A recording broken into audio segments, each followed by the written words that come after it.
primera vista este sería todavía peor, porque este método de centros instantáneos de velocidad solo me permite realizar análisis de velocidad. ¿Sí?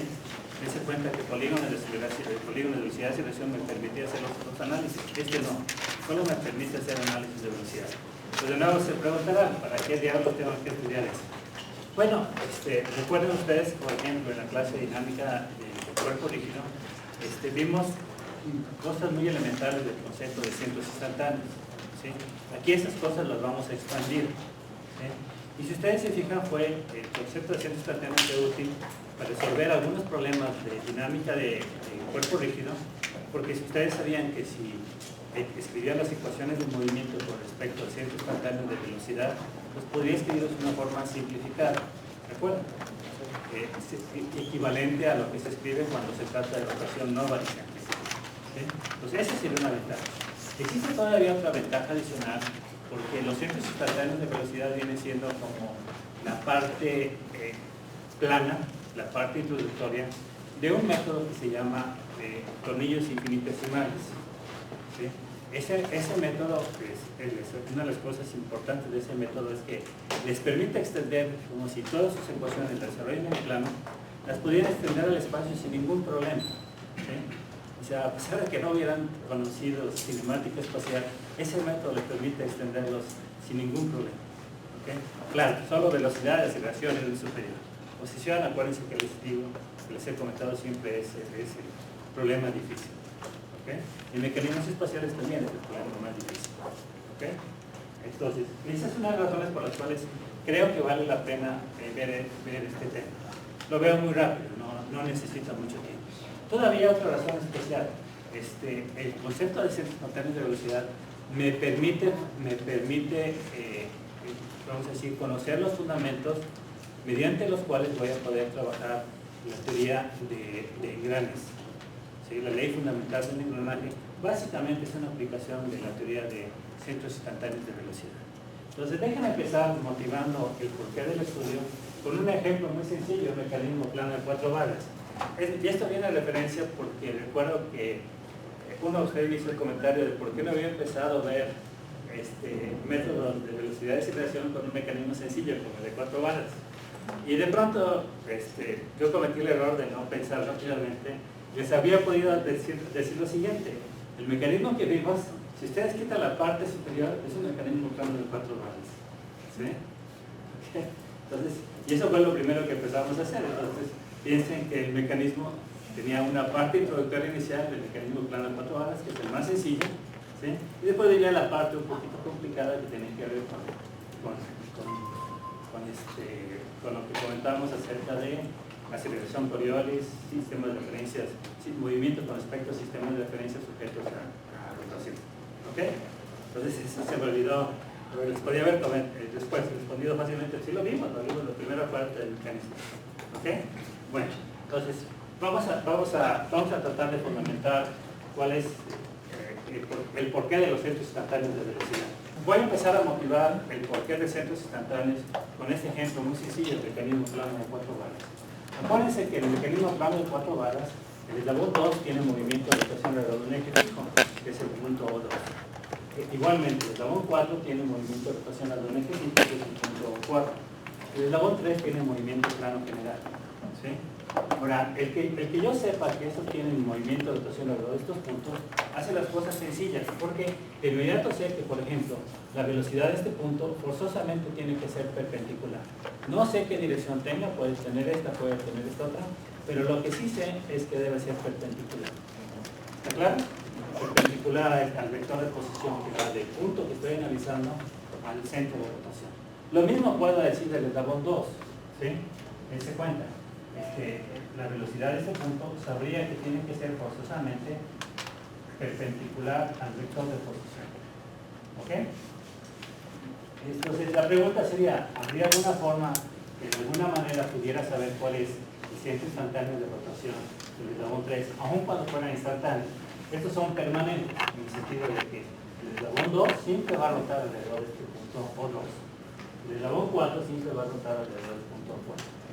En el caso del eslabón 3 quizás no pueda conseguir más bien, estoy seguro que no puedan conseguir un centro permanente. cuando menos en el instante que está localizado mi dibujo, puedo determinar cuál es el punto con respecto al cual es la gira. Acuérdense que ese fue realmente el problema que resolvimos cuando vimos dinámica del cuerpo rígido, ¿sí? ¿Se acuerdan que dije? Pues va a ser cosa muy elemental, porque esto se va a ver con más detalle en la clase de mecánica. ¿Okay? Bueno, pues esa es la primera fundamentación. ¿Habría la forma? Dense cuenta, déjenme suponer. Imagínense que pudiera, a propósito estoy poniendo un lugar que no es correcto, y dijera que el eslabón 3 rota alrededor de este punto, ¿sí? Este es el eje de rotación con respecto al cual el eslabón. Entonces, imagínense que en este instante el eslabón 3 rotara alrededor de este punto. De antemano no es cierto, ¿sí?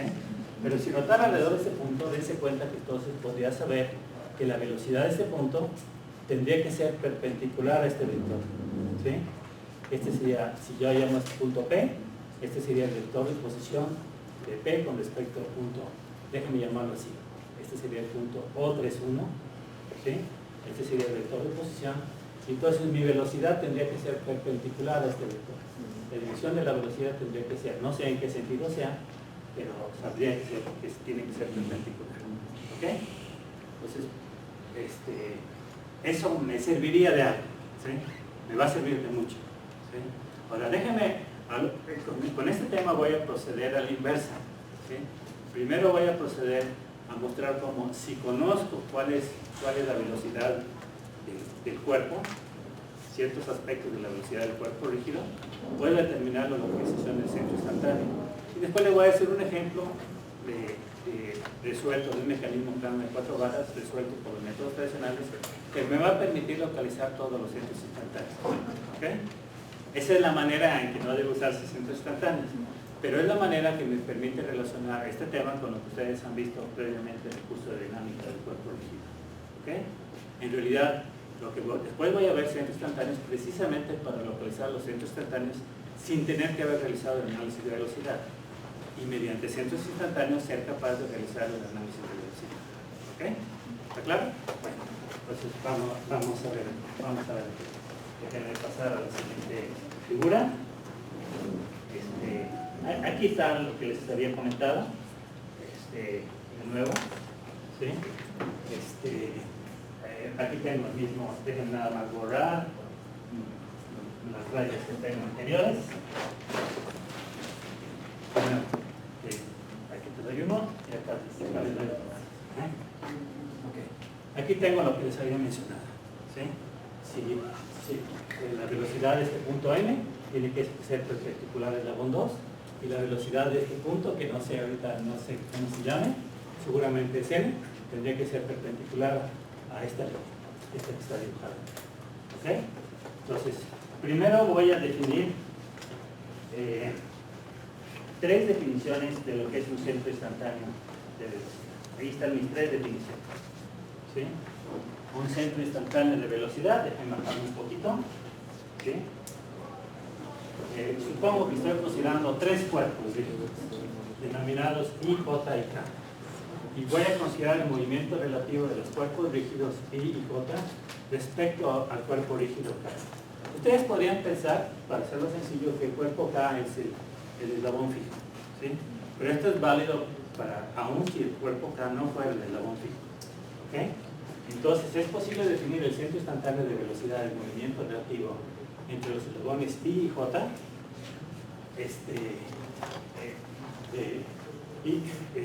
y ese centro instantáneo se va a llamar de estas dos formas. IJ, aquí les da lo mismo. Posteriormente voy a preferir que I sea mayor que J, ¿sí? Pero ahorita de momento no me interesa. Es decir, voy a escribir O31 en lugar de escribir O13. ¿Okay? Voy a escribir O42 en lugar de escribir O2. ¿Okay? ¿Sí? Es simplemente puesta de impresión. Entonces, el centro instantáneo OIJ es una pareja de puntos coincidentes pertenecientes uno al cuerpo OI y otro al cuerpo J, o J se llama, tal que uno de los eslabones siga respecto al otro, aquí está mal, tengo que corregirlo, respecto a un eje perpendicular al plano del papel que pasa por el punto O2, OIJ, perdón. ¿Sí? ¿Qué significa esto? Bueno, imagínense que aquí tengo mi eslabón K, ¿sí? Aquí tengo mi eslabón I, y aquí tengo mi eslabón. Dense cuenta que no necesitan estar conectados, ¿sí? Si yo puedo encontrar que este punto que llamo O y J es el punto con respecto al cual el eslabón J, el movimiento relativo, bueno, el eslabón J y su movimiento relativo al eslabón K gira con respecto al eslabón I también con su movimiento relativo al eslabón K, alrededor de este punto, este va a ser el centro instantáneo de velocidades de esa pareja de eslabón. ¿Ok? Dense cuenta que si este es el eslabón fijo, entonces sería este el movimiento absoluto del eslabón I, este sería el movimiento absoluto del eslabón J, y aquí sería el punto con respecto al cual el eslabón J gira con respecto al eslabón I. ¿Ok? Esa es mi primera definición. Mi segunda definición, el centro instantáneo O y J es una pareja de puntos coincidentes pertenecientes uno al cuerpo I y otro al cuerpo J, tal que no tienen velocidad relativa.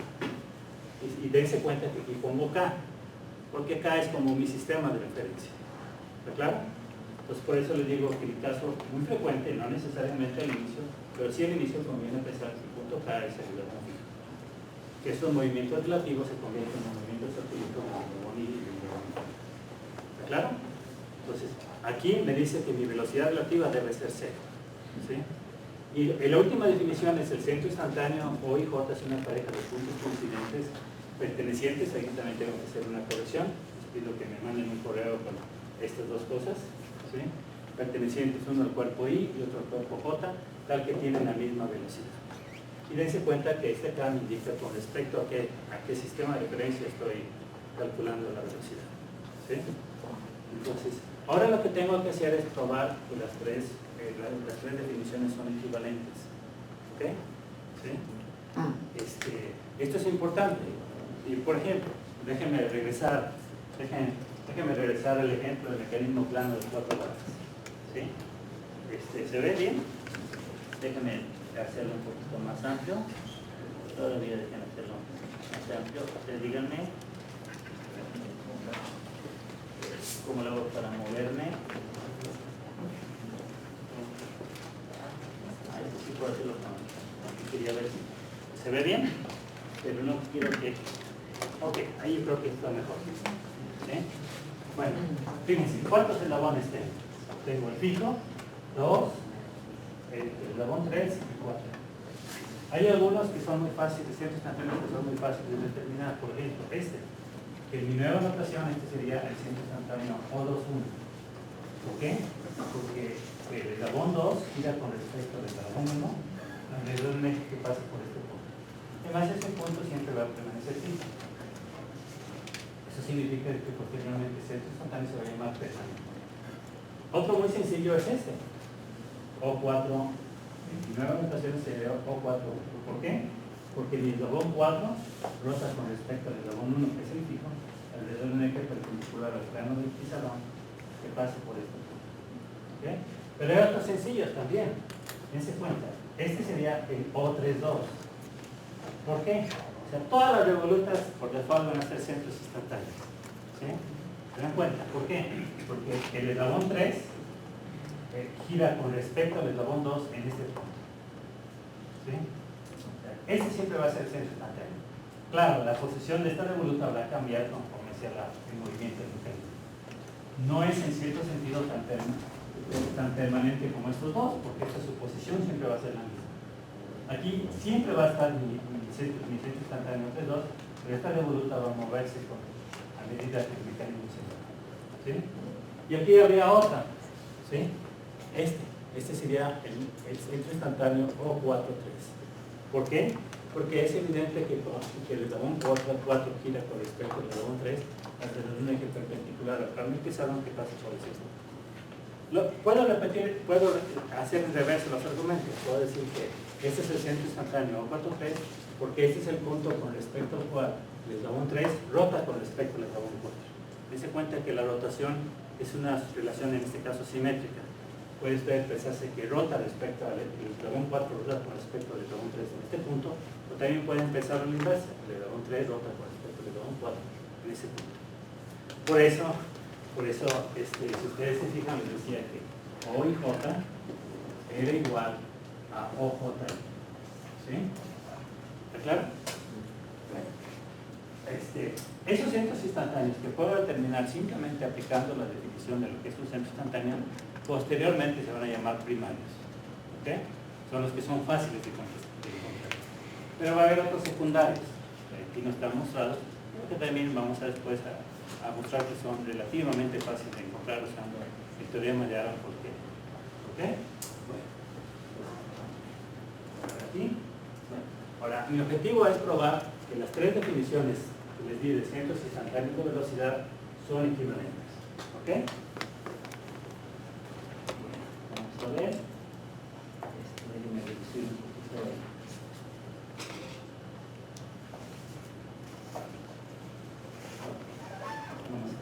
Necesito probar que son las tres proposiciones son equivalentes. ¿Sí?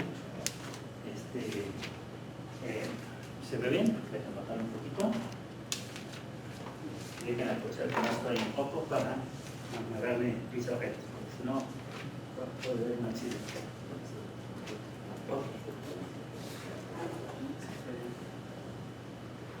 Lo que voy a hacer una especie de argumento que se llama circular. Si alguno de ustedes ha ido a clases de álgebra lineal conmigo, usamos ese mismo tipo de argumentos en una serie de ecuaciones relacionadas con la no singularidad de transformaciones lineales, donde se dice que hay 6 estatutos o 6 estatutos que son equivalentes.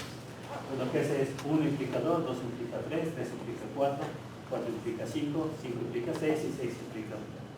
Eso es lo que se llaman argumentos, vamos a decir, no circular, porque normalmente circular no es un argumento válido, pero sí semejante a ser circular, en el sentido de que si yo pruebo que 1 implica 2, que 2 implica 3, que 3 implica 1, pues significa que 3 también implica 2, y que 1 implica 3. ¿Se dan cuenta? Que son equivalentes. Entonces vamos primero, 1 implica 2. Entonces suponga que el eslabón I gira con respecto al eslabón J alrededor del punto coincidente O y J. ¿Sí? ¿Ok? Entonces, ¿qué tendría aquí? Acuérdense que estoy analizando el movimiento relativo de ambos eslabones con respecto al eslabón K. Por eso aquí tendría la velocidad, estoy suponiendo que el eslabón J gira con respecto al eslabón I. Entonces, ¿qué usaría? La velocidad relativa del eslabón I respecto al eslabón J, ¿sí? Donde mi sistema de referencia es el eslabón K. Es decir, en mi figura lo que estaría usando sería la velocidad angular de J respecto de I. Pero tal como se observa una persona que está parada aquí con su escala y su reloj. ¿Sí? ¿Ok? Por eso aquí me estoy indicando que este es mi sistema de referencia. Ahora, ¿cuál sería el vector de posición que tendría que encontrar para encontrar la posición de vamos a decir, la velocidad de OI con respecto a J? Pues tendría que ser esta, el vector de posición de OI con respecto a J. ¿Sí? Y ese vector de posición de OI con respecto a J es 0, o bien, dense cuenta, si este es mi punto, ¿sí? Como son dos puntos coincidentes, dense cuenta que aquí estoy usando mi concepto de placa representativa. Pudiera ser que un punto estuviera aquí y el otro punto no fuera completamente coincidente si estuviera en la punta de mi marcador. ¿Está claro? Pero aún si fuera ese el caso, la dirección sería la dirección del eje Z. Y a la hora que hiciera la multiplicación de este vector, a pesar de que no sería 0, sería esto, algo que tengo aquí por el vector unitario K, ¿sí? Este sería como este escalar por el vector unitario K más una distancia por el vector unitario K. Y mi resultado sería 0. ¿Sí? Entonces, ¿qué me dice? Que si ese es el caso, la velocidad relativa de OI con respecto a J es igual a 0. ¿Sí? ¿Está claro? Aquí está. Ahora, 2 implica 3. Si la velocidad relativa de OI con respecto a J es igual a 0, Eso significa que esta diferencia de velocidades debe ser igual a 0, ¿sí? Vista desde el sistema de referencia acá. ¿Y eso qué significa? Si son iguales a 0, significa que tienen la misma velocidad con respecto al sistema de referencia acá. Entonces, por lo tanto, 2 implica 3. Ahora, vamos a ver, 3 implica 1. Supongan que aquí tengo 2 puntos. Acuérdense que un centro instantáneo son 2 puntos coincidentes en 2 cuerpos diferentes. Aquí está OI y aquí también está OJ. ¿Sí? Aquí está mi punto. ¿Cómo calcularía? Vamos a decir, y sabemos que este punto, estos 2 puntos tienen la misma velocidad. Ahora, acuérdense que ese punto puede estar fuera de los límites físicos de mi eslabón. ¿Okay? Acuérdense, el doctor Cervantes emplea un concepto que dice que son trompas de elefante, de manera que esto se puede extenderse hasta acá, pero una vez que se extienden hasta acá, las hacen rígidas. La trompa de elefante se hace rígida. ¿Okay? Entonces, imagínense, aquí está la trompa de elefante, vamos a sacar otra trompa de elefante por acá. ¿Sí? ¿Okay? De manera que aquí pueden ustedes imaginarse que ese punto pertenece tanto al eslabón J como al eslabón. ¿Okay? Entonces, si estos 2 puntos tienen la misma velocidad, ¿cuál es el único posible movimiento relativo del eslabón I con respecto al eslabón J? Rotación alrededor de este punto. ¿Está claro? No puede haber transición. ¿Sí? ¿Está claro?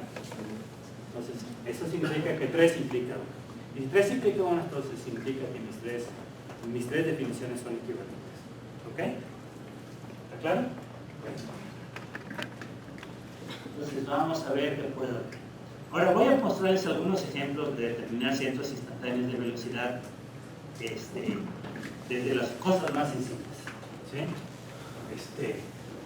Lo que estoy haciendo es, como les decía al inicio de la clase, es usar centros instantáneos de la forma en que no se usan. Pero es la forma en que me permite relacionar de manera más sencilla este tema con lo que ustedes conocen de su clase de dinámica del cuerpo. ¿Sí? Entonces piensen que tengo este cuerpo, ¿sí? Las coordenadas, la velocidad angular del cuerpo es 10 radianes por segundo en sentido horario. Las coordenadas de este punto con respecto a este sistema coordenado es 12 en la dirección I, 9 en la dirección J. Y esta es la velocidad de ese punto. Me falta aquí, un día que tengo un poquito más de tiempo, tengo que esta figura para ponerle vectores. También aquí, bueno, este tiene vectores, pero aquí no tiene vectores. Aquí deben poner otro tipo de vector, no me gusta. ¿Claro? Pero ahorita por el momento es suficiente. Entonces, una de las cosas interesantes es, a partir de esta información, puede encontrar mi centro instantáneo. ¿Sí? Si ustedes recuerdan, eso fue lo que hicimos, creo que hicimos algún ejemplo en las clases dinámicas del cuerpo rígido. ¿Dónde estaría mi centro instantáneo? Dense cuenta, aquí nada más tengo un cuerpo. ¿Cuál sería el otro cuerpo? La referencia, el sistema de referencia. ¿Sí? Aquí estoy analizando movimientos fluidos, entonces tendría que pensar que esto es el eslabón fijo. Este cuerpo se está moviendo con respecto al eslabón fijo, su velocidad angular es z, y que la velocidad de este punto es esta. ¿Ok? ¿Está claro? Entonces, si yo llamo a este el eslabón 1 y este es el eslabón 2, entonces la pregunta sería, ¿dónde estaría el centro instantáneo O21? Es decir, en ese instante, con respecto a qué punto estaría rotando ese eslabón. ¿Sí? Entonces, vamos a las definiciones. ¿Qué me dice? ¿Dónde estaría localizado el centro instantáneo O21? Pues estaría en un punto coincidente de dos cuerpos diferentes, es decir, un punto que forma parte del eslabón 2, aun cuando esté fuera de sus límites físicos, y otro punto que forme parte del eslabón 1, ¿sí? Que deben tener la misma velocidad. En este caso, esa definición me conviene. Pero los puntos del eslabón 1, ¿qué velocidad tienen?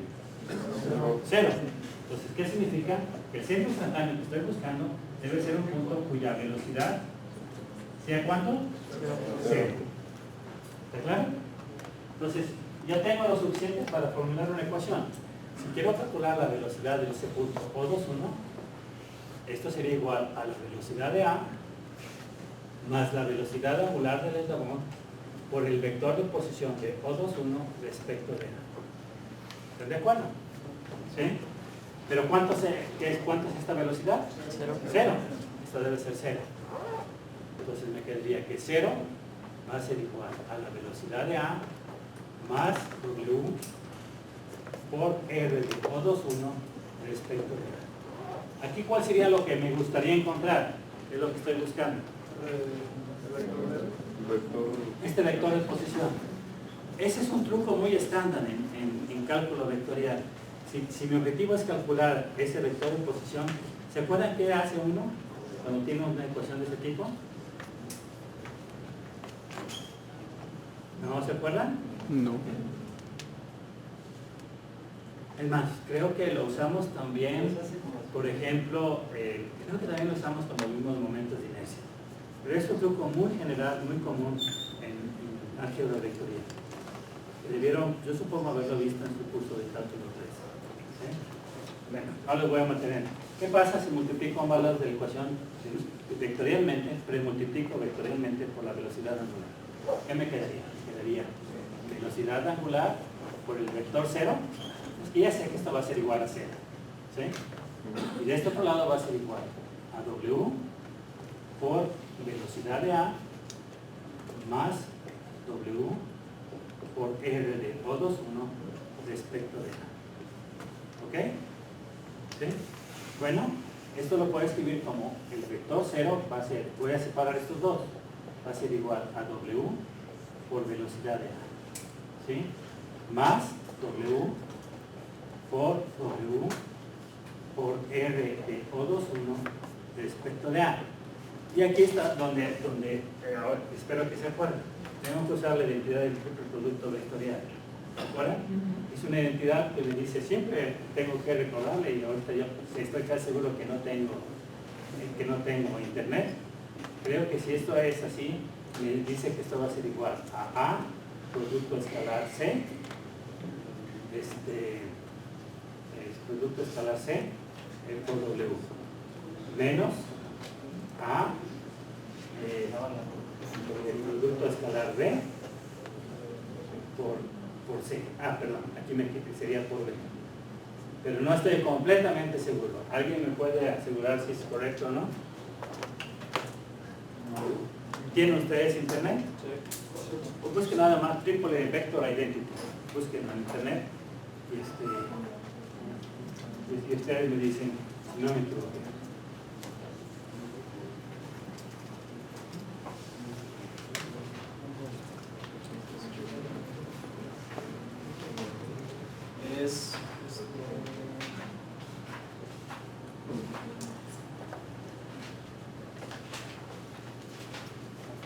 ¿Ven que tengan internet? Es A cruz B cruz C es igual a B por el producto escalar de A con C menos C producto escalar de A con B. Ok, así está ahorita. Bueno, pues déjenme usar esto aquí. ¿Esto qué me queda aquí? Me quedaría que esto sería 0, va a ser igual a W por BA, y aquí me quedaría más W producto escalar R de O21 respecto de A por W menos W producto escalar W por R de O21 con respecto de A. ¿Sí? Ahora puedo hacer una simplificación aquí importante. Dense cuenta que mientras quedó, si uso el concepto de placa representativa, como dense cuenta que en el plano siempre puede usarlo, mecanismos planos siempre puede usarlo, entonces lo que puedo decir es que este vector está contenido en el plano, el vector de posición de O21 respecto de A, evidentemente va a estar contenido en el plano, mientras que mi vector W es perpendicular al plano. Si eso es cierto, entonces te puedo buscar cuánto sería. Si estoy multiplicando escalar entre dos vectores que son perpendiculares, ¿cuánto me da? 0. ¿Se dan cuenta? Esto lo podría cancelar. ¿Sí? Y esto lo podría escribir, mi ecuación final sería algo así como esto. O R21A va a ser igual a W por velocidad de A entre la magnitud del vector W al cuadrado. ¿Ok? ¿Claro? ¿Sí? Es más, vamos a hacerlo. ¿Sí? ¿Esto qué me diría? Me diría que W vendría siendo 10 radianes sobre segundo K, y vector velocidad de A vendría siendo 15i menos 6j. Esto sería unidades de longitud sobre segundo, y dividido entre la magnitud de la velocidad angular al cuadrado serían 100 radianes sobre segundo al cuadrado. ¿Ok? Entonces, K por I me va a dar igual a J. Sería 150 J. K por J va a ser igual a menos I. Me daría más 60 I. ¿Qué unidades tendría? Serían radianes. Bueno, unidades de longitud, radianes es adimensional, entonces puedo poner la unidad de longitud sobre segundo al cuadrado. Dividido entre 100 radianes sobre segundo al cuadrado. Entonces, esto me quedaría igual a 1.5 I más 0.6 J. Perdón, esto sería J, esto sería I. ¿Sí? Y mis unidades serían unidades de longitud. ¿Sí? ¿Ok? Bueno, eso seguramente es lo que debe venir ahí. A ver si no me equivoqué. Ahí está.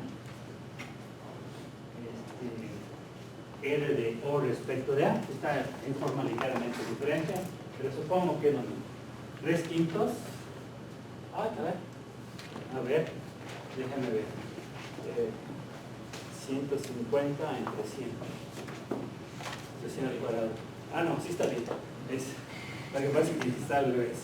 Esto es 3/5, 0.6, y este es 3 medios, 1.5. ¿Sí? ¿Está claro? ¿Sí? Bueno, no solo eso. Eso es el vector de posición de R de O21 con respecto de A. A mí me gustaría encontrar cuál es la posición de ese centro instantáneo en mi figura. A ver, fíjense si con esto está bien así. ¿Sí, verdad? Ah, no, tiene que dar así. Ok. Entonces, si conozco el vector de posición de R de O21 con respecto de A, eso significaría que el vector de posición R de O21 vendría siendo igual a R de A más el vector de posición de O21 respecto de A. Y R de A es igual a 12I más 9J. ¿Sí?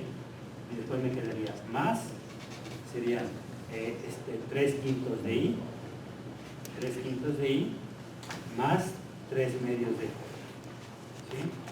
Y esto me daría igual a 5 por 12 serían 60 más 3, serían 63/5 de I. ¿Sí? Y después aquí me quedaría 8 por 2 por 9, 18, más 3, 21. Más 21 medios de J. Y serían unidades de longitud. ¿Ok? Bueno, lo que podría hacer es, vamos a decir, si unos puntos y J, vendría siendo más o menos como por aquí. ¿Ok? Creo que por aquí. Este sería el vector de posición R de O21 respecto de este sería un punto O21. ¿Ok?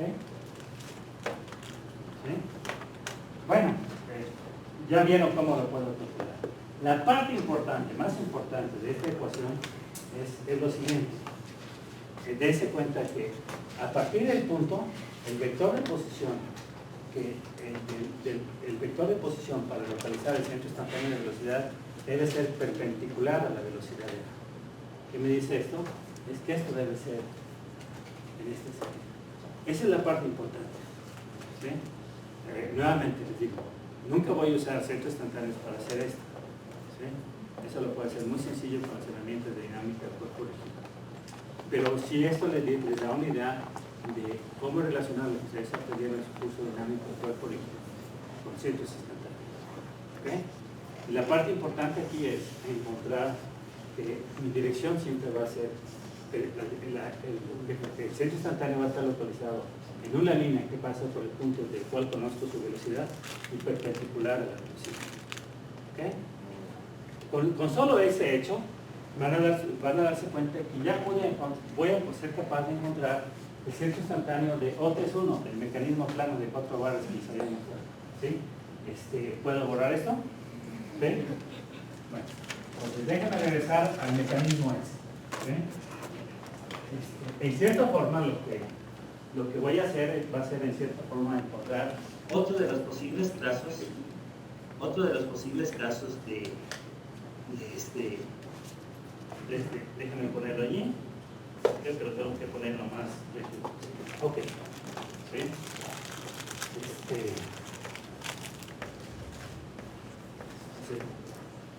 Este problema me permitió mostrar que si conozco la velocidad angular de un cuerpo y la velocidad de un punto, puedo localizar dónde está localizado el centro instantáneo de velocidad. Pero imagínense que ahora, supongo que tengo una situación un poquito más complicada. Vamos a suponer que solo conozco la dirección de dos velocidades de ese cuerpo. Déjenme ser más específico. Que solo conozco la dirección de la velocidad de dos puntos de un cuerpo. No conozco la velocidad, solo conozco la dirección de la velocidad. ¿Sí? Con esa información también voy a ser capaz de encontrar el centro instantáneo. Y precisamente es este caso, dense cuenta. Fíjense bien. Ya sé que aquí quedaba, ustedes recuerdan que aquí quedaba el O21, aquí quedaba el O32, aquí quedaba el O41, aquí quedaba el O32. ¿Sí? Esos son centros instantáneos primarios, porque su localización la puedo encontrar simplemente de la definición de lo que es un centro instantáneo. Sí, me equivoqué, gracias. ¿Sí? 4-3, sí, acuérdense que siempre pongo el más grande. ¿Sí? Imagínense que, ¿se acuerdan que aquí les traté de encontrar dónde estaba localizado O31? ¿Sí? ¿Ok? Bueno, vean, este punto N pertenece tanto al eslabón 4 como al eslabón 3. Pero como parte del eslabón 4, sé que esta es la dirección de la velocidad. Esta línea que tengo aquí es la dirección, es una línea en la dirección de la velocidad de Bn como parte de 4, que viene siendo igual a Bn como parte de 3. Porque acuérdense que esta es una revoluta y en esa revoluta los dos puntos tienen la misma velocidad. ¿Qué significa? Que conozco la dirección de la velocidad de este punto N como parte de la onda. Voy a repetir lo mismo acá. Esta línea es una línea en la dirección de la velocidad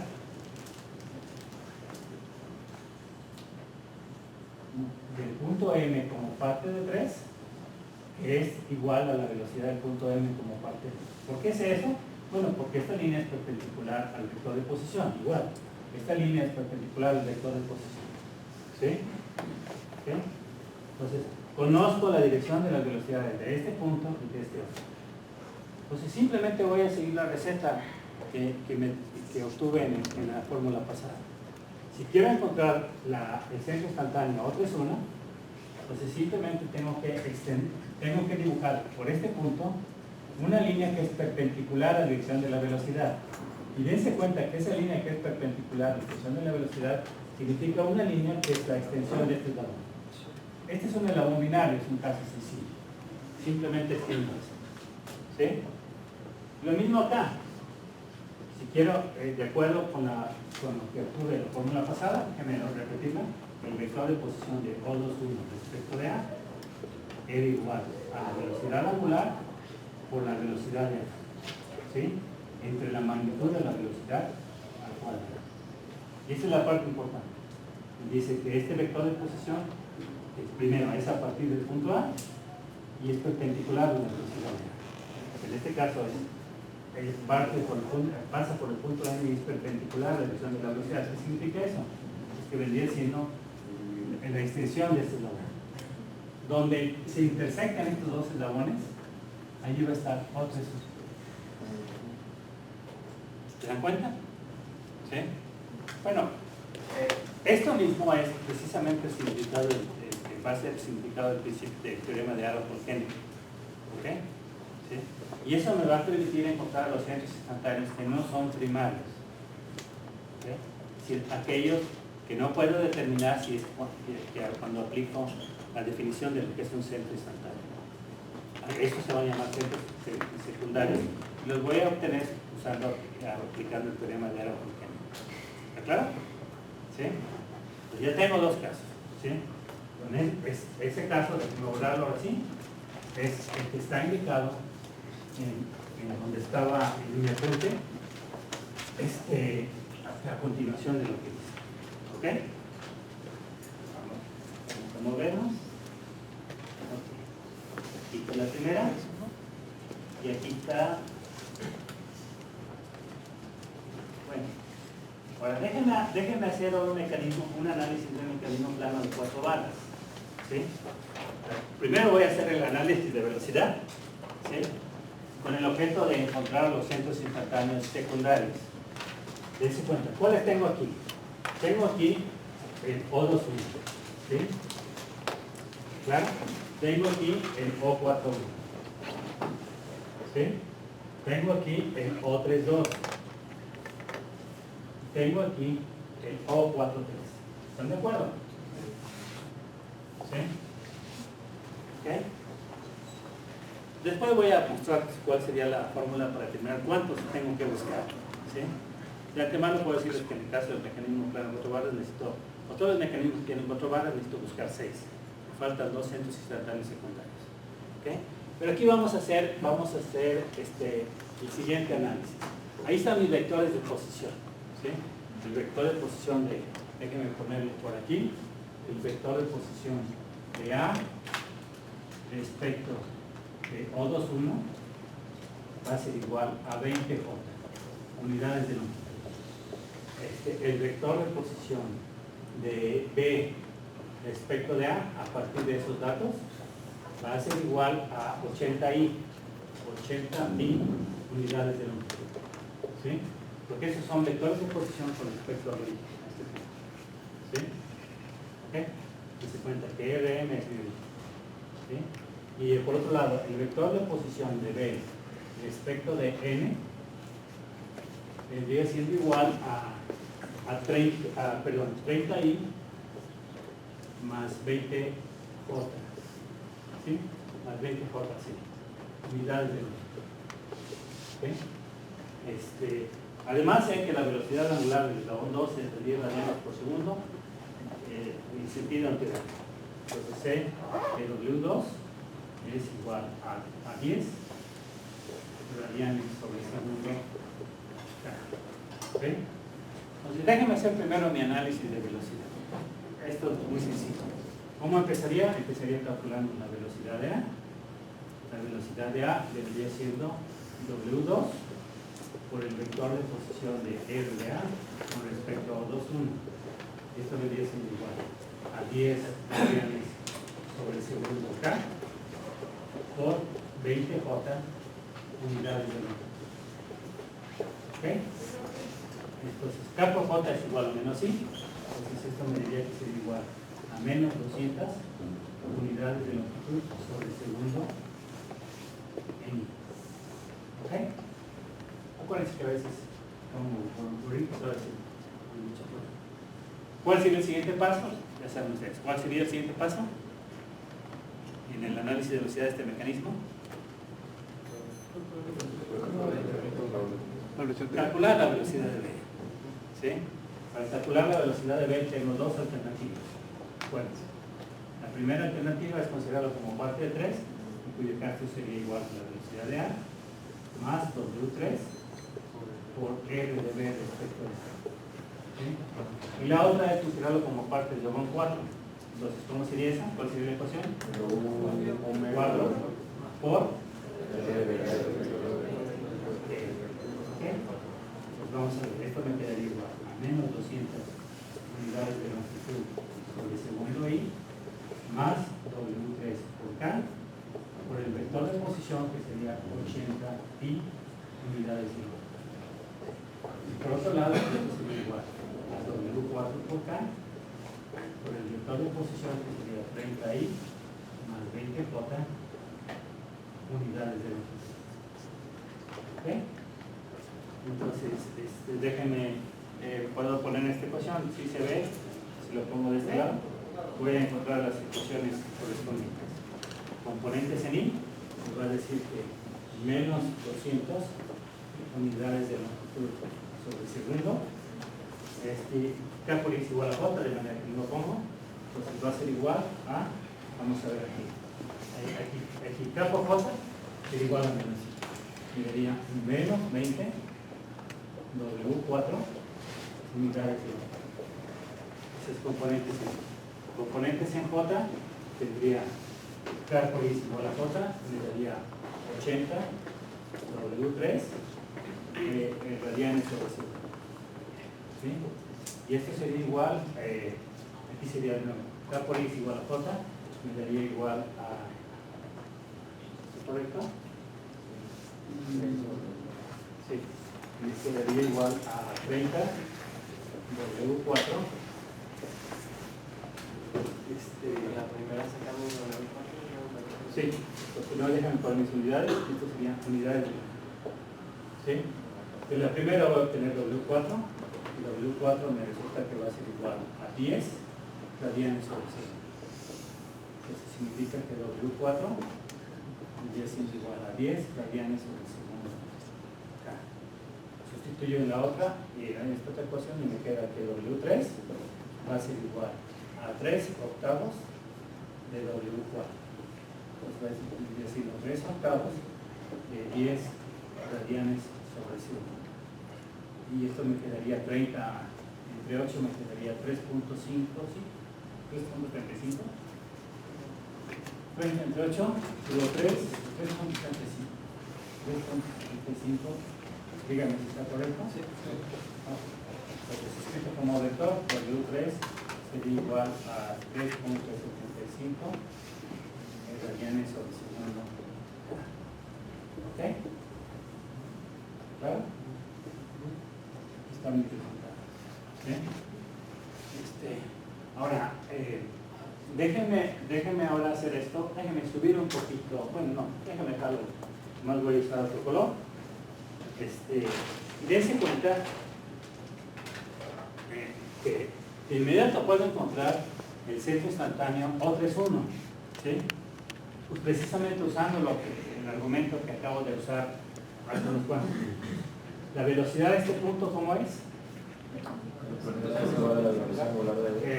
Geométricamente, ¿cómo sería? No, sería más fácil decir que es horizontal. Sí. Si la velocidad de este punto es horizontal, entonces el centro instantáneo, el eslabón 3, estaría localizado a lo largo de esta línea. ¿Sí? ¿Están de acuerdo? ¿Sí? Ahora, ¿cómo sería la velocidad de este punto B? Pues evidentemente tiene que ser perpendicular a este vector. ¿Sí? No sé en qué sentido sea, no me interesa. Podría saberlo aquí, de hecho, de aquí podría calcularlo, pero no me interesa. Entonces, usando precisamente el argumento que les acabo de mencionar, el centro instantáneo del eslabón 3 estaría localizado en la extensión de esta línea. ¿Sí? Pues aquí tengo que... ¿sí? Este sería mi centro instantáneo. ¿Sí? Entonces, podría determinar las coordenadas de ese punto simplemente porque este es un triángulos equivalentes o similares. ¿Sí se dan cuenta? ¿Cuánto es esta distancia? Esta distancia son 80. ¿Sí? Esta distancia son 80 unidades de longitud. ¿Sí? Ahora, sé que esta distancia que hay de aquí hasta aquí son 20 unidades de longitud. ¿Ok? ¿Sí? Esta otra distancia también sé que son 50 unidades de longitud. ¿Sí? 50 unidades de longitud. ¿Sí? Entonces, tengo aquí dos triángulos semejantes. ¿Se dan cuenta? El primero va de O31 a O21 a O41. El segundo va de O31 al punto A y al punto B. Me interesa conocer esta distancia. Entonces, mi ecuación sería muy sencilla. Por triángulos semejantes diría que la distancia 80 unidades de longitud, 80 unidades de longitud, que vendría siendo el cateto opuesto a este ángulo, es, déjeme llamar a esta distancia que es mi pointer, déjeme llamarla, esta es mi pointer, déjeme llamarla H, ¿sí? Por ponerle un nombre, H. ¿Sí? Entonces, 80 unidades de longitud es a H más 20 unidades de longitud. Es decir, este cateto es a este cateto, como este cateto es 50 unidades de longitud, es a este otro cateto. ¿Y cuánto es? H. H unidades de longitud. Evidentemente todas mis unidades se cancelan. Entonces, ¿cómo me quedaría esto? 80H va a ser igual a 50h más 1000. Esto me quedaría que 30h va a ser igual a 1000. Pues me quedaría que h vendría siendo igual a 100 tercios. ¿Sí? Entonces, eso significaría que el vector de posición de O31 con respecto al origen, que es el punto M, vendría siendo igual a menos 100 tercios unidades de longitud en J. ¿Sí? Ahora, puedo también, vamos a decir, hacer ese mismo cálculo usando la ecuación, la primera que obtuve. ¿Por qué? Porque ya sé cuánto vale mi velocidad angular. Mi velocidad angular, déjenme luego cambiarlo, va a ser igual a 30 octavos. 30 octavos de radianes sobre segundo por K. ¿Ok? Pero también sé cuánto vale la velocidad del punto A. La velocidad del punto A, de acuerdo con esto, es igual a menos 200 unidades de longitud sobre segundo en I. Entonces, puedo usar la ecuación que les acabo de mostrar. ¿Qué me diría? Que el vector de posición de O31 con respecto a A, claro, aquí le estoy cambiando un poquito la notación, porque ahora es mi centro instantáneo O31. ¿Sí? Va a ser igual a W3 por la velocidad del punto A como parte del eslabón 3 entre la magnitud de W3 al cuadrado. ¿Se dan cuenta? ¿Sí? Y más vale que este resultado me dé 20 más H. ¿Sí? Bueno, vectorialmente. ¿Sí? Vamos a ver. W3, ¿cuánto resulta ser? Es 80 tercios. 80 tercios de unidades de longitud. Según, perdón, 30 octavos. Gracias. 30 octavos de radianes sobre segundo K. Esta velocidad es de por menos 200 unidades de longitud sobre segundo en I. Y esto vendría siendo 30 octavos al cuadrado. ¿Sí? Entonces puedo hacer lo siguiente. Lo que puedo hacer es, este 30 octavos lo voy a eliminar con la potencia, de manera que me quede nada más eso. ¿Sí? K por I me va a dar igual a J, entonces me va a dar menos 200 unidades de longitud, y esto sería radianes sobre segundo al cuadrado. Acuérdense que radianes puedo, como es dimensional, puedo cambiarlo como me dé la gana. Aquí me quedaría 200 unidades de longitud sobre segundo al cuadrado. K por I es igual a J, ¿sí? Entre 30 octavos. ¿Sí? Cancelo este 0 con este 0, y esto me quedaría igual a menos 160 tercios de unidades de longitud en J. ¿Sí? Entonces, eso debe ser esta distancia que hay de aquí a acá. ¿Sí? Vamos a hacer. Serían 20 unidades de longitud más H. ¿Y H cuánto encontramos? Bueno, puedo hacer lo siguiente. Aquí vamos a verificar. Lo puedo verificar de esa forma. Me quedaría más 100 tercios de unidades de longitud. Entonces, ¿esto qué me daría? Me daría 160 tercios de unidades de longitud. ¿No es lo que sale? 160 tercios. ¿Ok? Ya encontré otro estudio. ¿Sí? ¿Cuál otro centro instantáneo intuitivamente me faltaría? Ya les dije que son 6. O42. Bueno, O42 es un caso interesante, precisamente por eso está pensado aquí. Dense cuenta por qué. ¿Cuánto es la velocidad angular del eslabón 2? ¿Y cuánto es la velocidad angular del eslabón 4? 10 radianes, es la misma. Si las velocidades angulares de los eslabones 2 y 4 son iguales, con respecto al eslabón 1, son velocidades angulares absolutas, eso significa que el movimiento relativo entre el eslabón 2 y el 4 es exclusivamente traslación. ¿Sí? Si sus velocidades angulares son iguales, el movimiento relativo entre esos dos eslabones es solo traslación. ¿Sí? Parece un concepto un poquito extraño, porque nunca en las clases dinámicas consideramos movimientos relativos de dos eslabones que a su vez se mueven con respecto al eslabón. Pero es totalmente válido. ¿Se dan cuenta? Y puesto que sus velocidades angulares con respecto al globo fijo son iguales, eso significa que su velocidad angular relativa es cero. Si es cero, significa que solo se traslada. ¿Sí? Ahora, ¿dónde estaría localizado el centro instantáneo? La explicación es que está en el infinito. ¿Sí? Ahorita déjenme decirles por qué.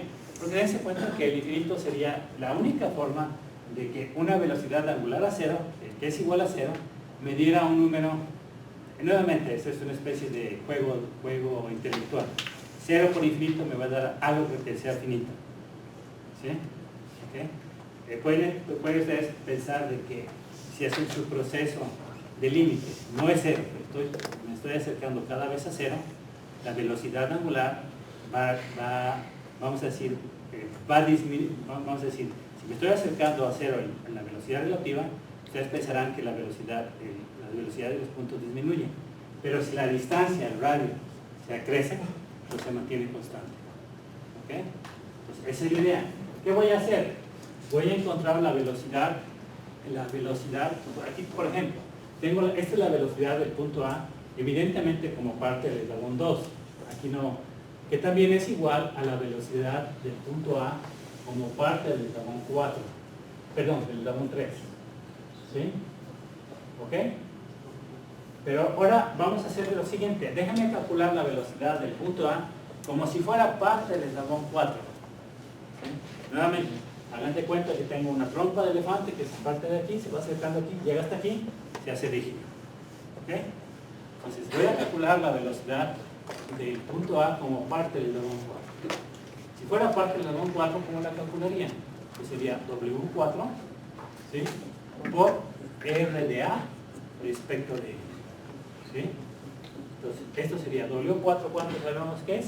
Es 10 radianes sobre segundo, 10 radianes sobre segundo K, y el vector de posición de A respecto de N vendría siendo menos 50 unidades de longitud en I, más 20 unidades de longitud en J.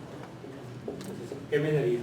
K por J sería igual a menos I, me daría menos 200 unidades de longitud sobre segundo en I, y K por I es igual a J, me daría menos 500 unidades de longitud sobre segundo en J. ¿Ok? ¿Sí? ¿Está claro? Ahora, ¿cuál sería la velocidad relativa de A4 con respecto a A2? Bueno, pues esta vendría siendo la velocidad de A4 menos la velocidad de A2. Si quisiera ser muy quisquilloso, tendría que decir cuál sería la velocidad relativa del punto A como parte del eslabón 2 con respecto a un sistema de referencia que se está moviendo con la velocidad del punto A como parte de 4 y que está sujeto a transmisión. Aquí no aparece el sistema de referencia de rotación. ¿Sí? ¿Okay? Pueden aparecer, pero aquí estoy hablando del sistema de referencia de rotación. Entonces, ¿cómo sería esto? Pues vendría dado por la diferencia de velocidades. ¿Y qué vendría siendo? Esta velocidad menos aquella velocidad. ¿Qué me quedaría? Me quedaría menos 500 unidades de longitud sobre segundo. ¿Sí? ¿Claro? Me queda muy claro la parte que comenta de unirlo ¿Con trompa de elefante? Exactamente, sería como soltar el punto de la... Imagínense que de pronto, este es mi eslabón 4. Entonces sale mi trompa de elefante por aquí, llega hasta aquí, y después la hago rígido. Ya. Ahora sí, el punto 4, el punto A por parte del eslabón 4. ¿Okay? La idea es que ustedes tienen que imaginarse que mis eslabones no tienen límites físicos. ¿Sí? ¿Para qué unimos el 2 con el 4? ¿Cuál es lo que estamos buscando? Mi objetivo ahorita es encontrar, ya me dijeron que está en el infinito, pero el infinito, ¿en dónde? Cuando menos quiero conocer en qué dirección. ¿Ok? ¿Sí? Entonces, la respuesta que está en el infinito es válida, pero tengo que saber en qué dirección. ¿Sí? Porque puede ser infinito hacia arriba, puede ser infinito hacia la derecha, puede ser infinito en una dirección diagonal. ¿Sí? Pues cuando menos quiero que sea. ¿Sí? Entonces, dense cuenta, esta es mi velocidad relativa. Ya como parte de 4 con respecto a como parte. Déjenme dibujarla con otro color. ¿Sí? Déjenme dibujarlo con otro color. Esa, ¿cuánto es? Es 500, menos 500. Entonces lo voy a dibujar con azul. Entonces aquí está, esta sería la velocidad del punto A como parte de 4 con respecto a A como parte de 3. ¿Sí? Y de nuevo, aplico esta misma ecuación, solo que ahora con diferentes significados. ¿Sí? Aquí estaría buscando la velocidad, el vector de posición del centro instantáneo O42 con respecto de A. Esto tendría que ser, no, déjame escribirlo como sería el vector de posición de O42 respecto de A. Aquí tendría que ser, dése cuenta, como esta en realidad es la velocidad angular absoluta, o bien relativa con respecto al eslabón 1. Aquí ninguno de mis dos eslabones es fijo. Pues aquí tendría que usar la velocidad relativa de 4 respecto de 2. ¿Sí? Por la velocidad de A como parte de 4 con respecto a A como parte de 2. Entre la magnitud de la velocidad relativa de 4 respecto de 2. Entonces, al cuadrado. Aquí es donde se hace infinito, porque este es 0. ¿Sí? Pero cuando menos puedo descartar el hecho de que esta dirección debe ser perpendicular. Entonces, ¿qué me dice? Me dice que mi centro instantáneo de velocidad O42 estaría en esta dirección. Usualmente se extiende a los dos lados y se dice que va al infinito. Como no puedo dibujar líneas infinitas, nada más lo pongo así. ¿Ok? Dense cuenta. Lo mismo podría haber hecho si es que considero este punto. ¿Cuál es la velocidad de este punto como parte de 2? ¿Cuál es la velocidad de este punto como parte de 2? 0. ¿Cuál sería la velocidad de este punto si es que lo considero como parte del eslabón 4? ¿No? Considero como que forma parte del eslabón 4, ¿cómo la calcularía? Me diría que la velocidad, déjame ver dónde lo pongo, que la velocidad de ese punto M como parte de 4 vendría siendo igual a W4 por el vector de posición de M respecto de N, ¿sí o no? O sea, de nuevo, hago de cuenta que sale mi trompa de elefante, llega hasta aquí, lo hago rígido, ¿sí? Entonces, ¿qué me quedaría? ¿W4 cuánto es? ¿W4 cuánto es? 10 radianes sobre segundo K. ¿Y el vector de posición cuánto sería? Menos 50, ¿sí? Sería menos 50 unidades de longitud K por I es igual a J, esto me daría menos 500 unidades de longitud sobre segundo en I. Dense cuenta dos cosas, me salió el mismo resultado que el anterior. Tiene que ser el mismo resultado. ¿Se dan cuenta? Aquí me faltó poner la dirección, Disculpe. Aquí me faltó ponerle que era J. ¿Sí? ¿Okay? No debía esperar, este también es J, ¿sí? No debía esperar, la pregunta es, ¿hace sentido este resultado? ¿Sí? ¿Por qué? ¿Por qué razón hace sentido? ¿Cuál es el movimiento relativo del eslabón 4 y el eslabón 2? Relación. Y el movimiento de relación, ¿cómo son las velocidades de todos los cuerpos que forman parte de eso? Igual, pues debía esperar. ¿Sí? ¿Ok? Entonces, si nuevamente, si uso como base esto, dense cuenta qué pasaría. Si mi velocidad, déjenme dibujarlo otra vez. Esta sería la velocidad del punto M como parte de 4 con respecto a M como parte de 2. Pero como parte de 2 es 0. ¿Sí? Porque si estoy usando nuevamente ese significado de 50, esto tendría que ser a lo largo de esta dirección. ¿Dónde se van a juntar estos dos líneas? Pues en el infinito, porque son paralelas. ¿Claro? ¿Sí?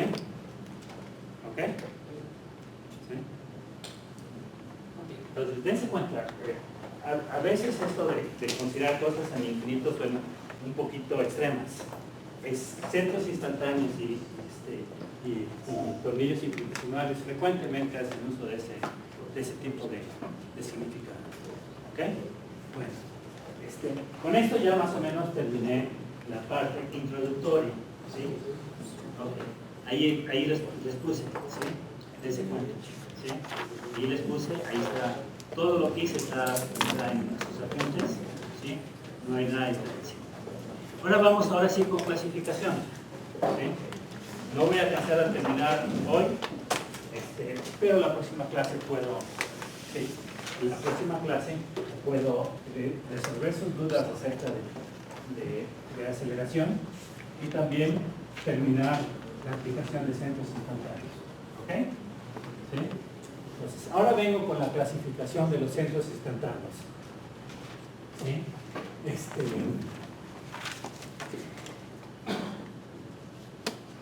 Va a haber varias clasificaciones. La primera de ellas va a ser dependiendo si la localización del centro instantáneo permanece fijo respecto al eslabón o cuerpo rígido seleccionado como referencia. ¿Sí? Entonces, son centros instantáneos permanentes si la localización del centro instantáneo respecto a la pareja de eslabones permanece fija. Dense cuenta, esto lo tuve que hacer porque en los libros hay un poquito, vamos a decir, de inconsistencia. Se llaman centros instantáneos permanentes, por ejemplo, en el caso del mecanismo plano de fotobarras, a todos los 4 que dibujé al inicio. ¿Sí? Pero de esos 4, solo los 2 que están fijos a tierra permanecen fijos, no se mueven durante el movimiento. Pero aún así se llaman permanentes los otros 2. Pues por eso tuve que decir que permanecen fijos respecto a los eslabones que les sirven de referencia. Es decir, el O21 permanece fijo con respecto al eslabón 1. El O41 permanece fijo con respecto al eslabón 1. Pero el O32 y el O43 permanecen fijos con respecto a los eslabones 3 y 4. ¿Okay? Y van a ser centros de velocidad instantáneos, pues aquellos que su localización va a variar. En este caso, el ejemplo que les acabo de poner vendría siendo el O31 y el O42. ¿Okay? Dependiendo, la otra clasificación es si el centro instantáneo puede realizar, la localización se puede realizar mediante la simple definición del centro instantáneo. Eso se va en el primario. O requiere la aplicación de métodos más elaborados, como el teorema de Aaron-Hurkeni. Si requiere la aplicación de ese teorema de Aaron-Hurkeni, se va a llamar secundario. Por ejemplo, nuevamente, en el mecanismo de 4 barras que les puse, los 4 primeros eran primarios. Los otros 2 serían secundarios. Claro, no sé el teorema de Aaron-Hurkeni porque yo primero resolvía el análisis de velocidad.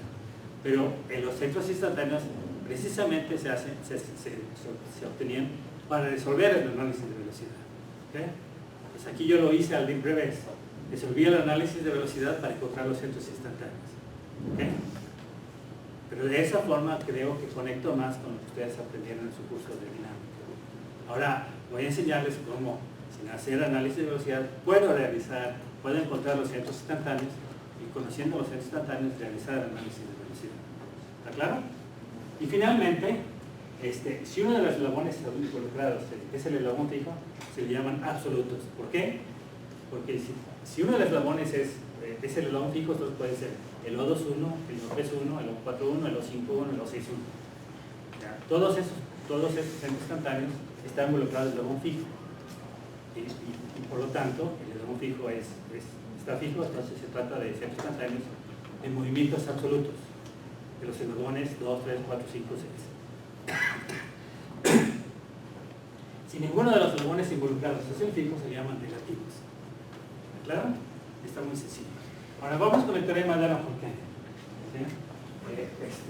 Tiene 2 nombres porque se descubrió aproximadamente por la misma fecha, 1860, de manera independiente, por Aaron, que era un ingeniero alemán, y Kennedy, que era inglés. ¿Sí? Aunque el apellido seguramente era de origen irlandés. ¿Okay? El apellido Kennedy es irlandés. ¿Sí?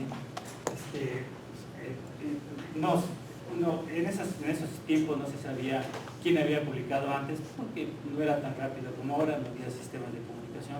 Entonces pudiera ser que 2 personas actuando de buena fe hubieran encontrado el mismo resultado, quizás en años diferentes, pero sin conocimiento de que otros habían publicado eso antes. ¿Okay? Era muy común. Lo que me dice el teorema de Aaron-Hurkeni es relativamente sencillo. Me dice que si considero 3 cuerpos rígidos, IJK, todos los 3 centros instantáneos asociados a los movimientos relativos, ¿sí? Entre esos 3 cuerpos son polineales. Es decir, que los centros de estos puntos yacen en una línea recta. ¿Sí? Nuevamente, aquí estoy suponiendo, acuérdense que siempre voy a poner que I es el de mayor el mayor número, ¿sí? Después sería J y después sería K. ¿Ok? Bueno, entonces vamos a mostrar la figura, ¿sí? Aquí está mi figura, ¿sí? Aquí están mis tres cuerpos, ¿sí? Este es el cuerpo K, que me va a servir de referencia, ¿sí? Aquí está, imagínense que aquí está mi centro instantáneo O y K. ¿Esto qué significa? Que mi eslabón I gira con respecto al eslabón K alrededor de este punto, alrededor de este eje. A ver si digo alrededor de este punto, se entiende que es la intersección del eje de rotación con el plano de pizarra. Entonces eso es muy común que hagamos en dinámica. ¿Ok? ¿Sí? De manera semejante voy a suponer que aquí está OJK. ¿Qué significa? Que voy a suponer que mi eslabón J, ¿sí? Gira con respecto al eslabón K alrededor de un eje perpendicular al pizarrón que pasa por este punto. ¿Está claro? ¿Sí? Y entonces voy a tratar de encontrar la velocidad de este punto. Estoy suponiendo que este es O y J. Dese cuenta que esto aparecería en contradicción con el teorema de Arnold-Kennedy, porque el teorema de Arnold-Kennedy me diría que para que sea cierto, este punto O y J debería caer sobre esta línea. ¿Ok? ¿Está claro? ¿Sí? Entonces, a propósito, estoy poniendo un caso en el cual eso no ocurre. Ahora, ¿cómo calcularía su velocidad? Pues la velocidad, bueno, aquí que estoy suponiendo. Ok. Como estoy usando K como sistema de referencia, puedo decir que la velocidad de este punto es 0. ¿Sí? Imagínense que K es mi eslabón fijo, pero no necesita ser mi eslabón fijo. Acuérdense que les he comentado en la clase dinámica que en realidad no hay nada fijo. Si de pronto digo la Tierra está fija, no es cierto, porque la Tierra rota y se mueve con respecto a otros cuerpos celestiales. ¿Ok? Entonces, yo espero que no les parezca que estoy abusando mucho suponiendo que K es mi sistema de referencia fijo, que por lo tanto la velocidad de este punto y la velocidad de este punto son 0. Porque dense cuenta que estoy calculando la velocidad con respecto al sistema de referencia. ¿Ok? ¿Está claro? Bueno, ahora, ¿cómo calcularía? Aquí además tengo los vectores de posición de O y J con respecto a O y K y de O y J con respecto a OJK. ¿Sí? Entonces, ¿cómo calcularía la velocidad de este punto como parte del eslabón I y la velocidad de este punto como parte del eslabón J? Si este es el centro instantáneo, deben ser iguales, ¿de acuerdo? ¿Sí? Entonces, ¿cómo lo escribiría? Déjenme ver cómo usé mi notación. Bueno, se alcanza a ver, déjenme ver, se alcanza a ver bien, todavía tengo, bueno, puedo moverlo con la manita un poquito. Quiero que se viera la ecuación que está aquí abajo. ¿Sí se alcanza a ver? Bueno, ok, entonces, aquí está. ¿Cómo calcularía la velocidad de este punto O y J? Calcularía de la siguiente forma: la velocidad de O y K, que ya sé que me dicen que es igual a 0, más la velocidad relativa del eslabón I con respecto al eslabón K, porque acuérdense que K es mi sistema de referencia, por el vector de posición. ¿Sí? Y lo mismo, para el vector O y J sería la velocidad de OJK, ¿sí? Con respecto al eslabón K, que ya sé que es igual a 0, más la velocidad relativa de J respecto de K por este vector de posición. ¿Sí? ¿Está claro? Ahora, ¿qué quiero? Quiero que si este es el centro instantáneo, estos dos deben ser iguales. ¿Sí? Pero además, para simplificar las cosas, este lo voy a hacer igual a 0. Este lo puedo cancelar y esto lo puedo cancelar. ¿Sí? ¿Está claro? Entonces, dense cuenta, déjenme ponerlo aquí. Si quiero que la velocidad de O y J con respecto al eslabón K sea igual a la velocidad de O y J con respecto al eslabón K. ¿Sí? Pero ahora usando esta ecuación, de este lado voy a poner esta ecuación, esta sería WJ con respecto de K por el vector de posición de O y J con respecto a OJK. ¿Sí? Por un lado. Y por otro lado, esto tendría que ser WI con respecto de K por el vector de posición de O y J con respecto a O y K. ¿Sí? Nuevamente, hagan de cuenta que esta parte no existe, ¿sí? y que simplemente está igualando estos dos lados. ¿Sí? Acuérdense que estos vectores siempre van a ser perpendiculares, quizás no tengo otro motivo. ¿Sí? Entonces la pregunta es, si realmente fuera esa la posición, dense cuenta que no sería posible. ¿Por qué? Porque la velocidad de este punto tendría que ser perpendicular a este vector. ¿Se dan cuenta? Esta sería, vamos a decir, la dirección de la velocidad de O y J como parte del eslabón I. Y esta otra, dejen ponerla de otro color. ¿Sí? Dejen ponerla de otro color. ¿Sí? Esta otra tendría que ser perpendicular, y esta sería la dirección de la velocidad de O y J como parte del eslabón. ¿Se dan cuenta? ¿Sí? Si quiero que estos dos vectores sean iguales, pues tienen que tener la misma dirección. ¿Sí? Después me preocuparía por la magnitud, pero deben tener la misma dirección. Entonces, ¿qué pasa? Dense cuenta, ¿cuándo van a tener la misma dirección? Pues la única posibilidad es cuando ese punto esté localizado sobre esta línea. ¿Se dan cuenta? Bueno, aquí mi líder no quedó de todo. ¿Sí? Porque sería la única posición en la cual estos dos vectores de posición fueran paralelos. ¿Sí? Y que por lo tanto sus velocidades pudieran ser iguales. Dense cuenta, el teorema de Kennedy no me dice en qué punto a lo largo de esta línea está localizado. Solo me dice que está localizado a lo largo de esta línea. Es más, la línea es infinita, podría extenderse hacia acá, podría extenderme hasta acá. ¿Sí? Si quiero ser más exagerado, podría llegar a Valle de Santiago, podría llegar a ¿ok? ¿Está claro? ¿Sí? El argumento es muy simple, si ustedes se fijan. ¿Sí? El argumento es muy simple. ¿Sí? Y eso va a ser, y dense cuenta, en realidad eso fue lo que usé cuando extendí las líneas del mecanismo plano de 4 varas. En los dos casos, tanto en aquel que no me daba los centros instantáneos finitos, como en el otro caso que me daba en el infinito. Pero aquí se puede extender las líneas de los eslabones. ¿Sí? ¿Ok? Entonces, déjenme, ahora, nada más para terminar. Bueno, hay un caso también, que hay necesidad de distinguir dos casos. ¿Sí? Eso se los dejo de tarea que ustedes lo revisen. Está el caso en que ¿me ven? Ahí abajo. Ok, déjenme ver.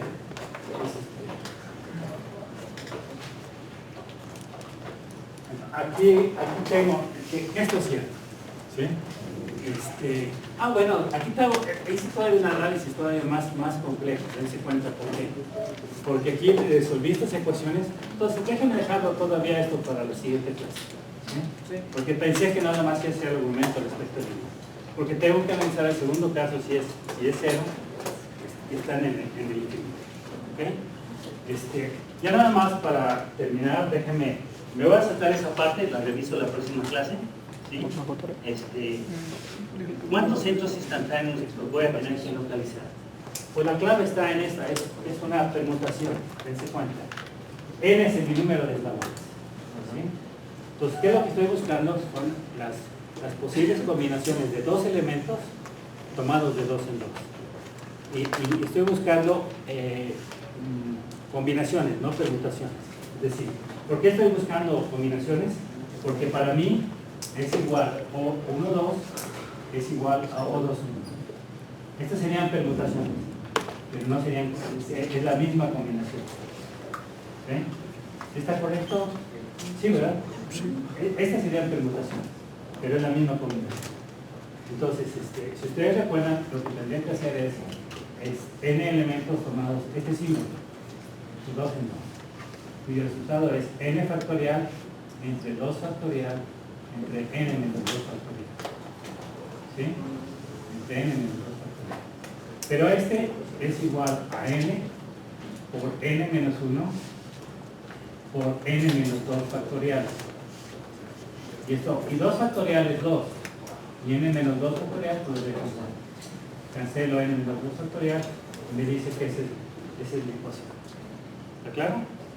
Entonces, si n es igual a 4, dense cuenta que me da 4 por 3 entre 2, 6. Usualmente pongo el caso cuando son 6 eslabones. Si son 6 eslabones, eso significa que sería 6 por 5 entre 2, serían 15 centros instantáneos. ¿Ok? No se espante. Por ejemplo, ahí está, este es un mecanismo que tiene 6 centros instantáneos. ¿Sí? Pero dense cuenta que hay muchos centros instantáneos que son primarios. ¿Sí? Vean. 1, 2, 3, 4. Y vamos a revisar cuáles son primarios. ¿Sí? Tengo como primarios O21, O32, O43. Bueno, déjenme ampliarlo porque no creo que se alcancen a verlo. Déjenme ampliarlo. Ustedes me dicen dónde se ve. ¿Vale? Okay. ¿Sí? Bueno, entonces tengo O21, O32, O43 y tengo O41 al infinito. ¿Se dan cuenta? ¿Por qué? Porque evidentemente el movimiento de la corredera con respecto al piso es traslación. Y la división del movimiento de traslación es horizontal. Entonces, de acuerdo con la definición, debe ser perpendicular. ¿Okay? Después tengo O53, O65 y O65. ¿Cuántos tengo? 1, 2, 3, 4, 5, 6, 7. Me faltarían 8 por localizar. ¿Sí? Estos serían los centros instantáneos primarios. ¿Sí? Y ya después de eso, vengo cómo localizar los centros instantáneos secundarios. Bueno, también tengo, déjenme decirles, yo creo que les conviene que ustedes recorten esa pequeña tabla. ¿Sí? Y ya una vez con el tiempo uno se la aprende en memoria y no lo necesita. Pero al principio sí se pone un poquito difícil. Estas serían todas las posibles combinaciones, por ejemplo, para demostrar el centro instantáneo de los. ¿Sí? Aplicando el teorema de Arnold-Kennedy puedo tomar el 1. Entonces, el teorema de Arnold-Kennedy dice que O32, O21 y O31 deben estar en una misma línea de. Pero puedo tomar también el 4. Entonces dice que el O32 más el O42 y el O43 deben estar en una línea de. Podría tomar el 5. Entonces diría que O32, O52 y O53 deben estar en una línea de. Entonces, al principio sí vale la pena que lo impriman y lo recorten, lo tengan como referencia. Hay muchas cosas que en los libros, si ustedes revisan sus libros, había muchas cosas, muchas herramientas que usaban. Por ejemplo, también se usaba hacer un diagrama de este tipo. Si tengo 5 puntos, los separaba, vamos a decir, cada 72 grados, más o menos así. Y entonces, este le llamaba el 1, el 2, el 3, luego ya me faltó el 4 y el 5. ¿Sí? Entonces, si conozco el O21, tenía que ser regular para que la figura saliera bonita. Es una base. Si conozco el O21, trazaba esta línea. Si conozco el O32, trazaba esta línea. ¿Sí? Entonces, por ejemplo, el O31 me dice que estaría localizado en intersección, perdón, vamos a decir en línea con O21 y con O32. ¿Sí? Yo, lo soy sincero, tardaba más tiempo enseñándoles a usar esto que hacerlo de otra forma. ¿Para qué diablos me meten en dudas? ¿Okay? ¿Sí? También, a la hora de que uno encuentra los centros instantáneos, yo estudié con un libro que se llama, no me acuerdo, de falta memoria, Gillette. Creo que todavía la biblioteca tiene ejemplares. ¿Sí? Se llamaba Gillette. Creo que era una sola, no era Gillette como máquina, las hojas de las. Creo que era. ¿Sí? Era un libro que originalmente lo escribieron en Estados Unidos como en 1920. Estados Unidos era probablemente el peor lugar para aprender mecanismos en ese tipo. ¿Sí? Y era el que se usó en las escuelas mexicanas. Todavía, por ejemplo, el doctor Cervantes hoy estaba platicando, él estudió en la Michoacán y él terminó más o menos en el alrededor del 83, 84. Él usó todavía ese libro. Yo lo usé, pero una vez que empecé a dar clases en el tecnológico, pusimos otro más decente. ¿Sí? Eso era una verdadera ¿sí? Pero todavía 10 años más se seguía usando en las escuelas mexicanas. ¿Sí? Y era Y también, para la parte de centros instantáneos, yo recuerdo mi clase de mecanismos como una clase de dibujo, en donde la cuestión de los centros instantáneos era casi como si ustedes leyeran una ouija. Magia. Magia completa. Nunca encontrábamos centros instantáneos. Las respuestas, le preguntaban a 10 personas del grupo, ¿dónde hay encontrado centro instantáneo tal? Eran 10 respuestas diferentes. ¿Sí? ¿Sí? Eso no tiene mucho sentido. ¿Sí? Pero eso fue resultado simplemente de que nosotros copiábamos todo lo americano, incluyendo sus defectos.